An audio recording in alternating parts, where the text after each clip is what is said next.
And those are your news headlines. Eric and Steve, back over to you.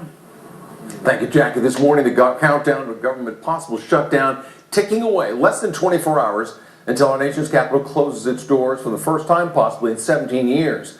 Right now, both Republicans and Democrats pointing the finger across the aisle. Why won't the president negotiate and come to a compromise on trying to make Obamacare less bad? 75% of Republicans across America reject this Tea Party strategy of shutting down the government. 75% of Republicans. And if they do, imagine, as you can guess, what the larger population feels. This is a terrible, destructive strategy, totally unnecessary. Majority Leader Harry Reid has essentially told the House of Representatives and the American people, go jump in a lake. He said, I'm not willing to compromise, I'm not willing to even talk.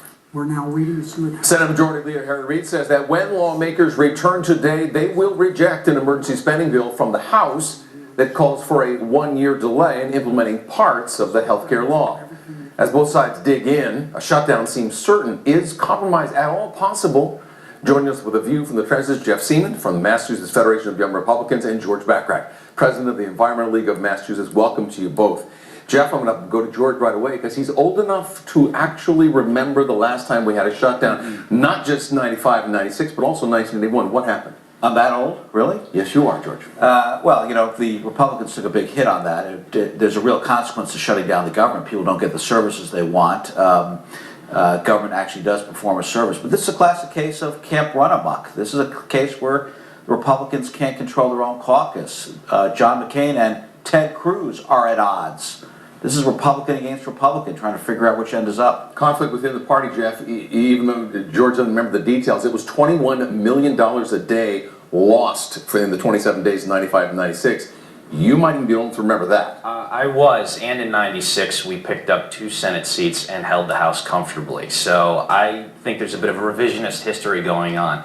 First of all, now there is a divide in the GOP between folks like Ted Cruz and John McCain, but it's yet to be seen who's actually going to come out on top. So your revisionist history suggests that George is wrong and that it's worth digging in if you're a person who says, you know what, we're going to shut down this government. We don't get what we believe is correct. If the Democrats in the Senate and the President vote to not delay the individual mandate after delaying the corporate mandate and treating corporations better than voters, they're going to own it, and they're going to get hurt in 2014. Let me put this out there for both of you, all right? There's a law. The law says you got to have a budget. There's a law. The law says we've got a debt ceiling. There's also a law that says we've got affordable health care. Why is Congress disagreeing about the law? Well, health care is one part of the government, but keeping the entire government open is something that we've always done. This is the Republicans saying, we want it our way. We are going to dictate to everybody else in government that unless you destroy Obamacare, we're not going to fund the rest of the government.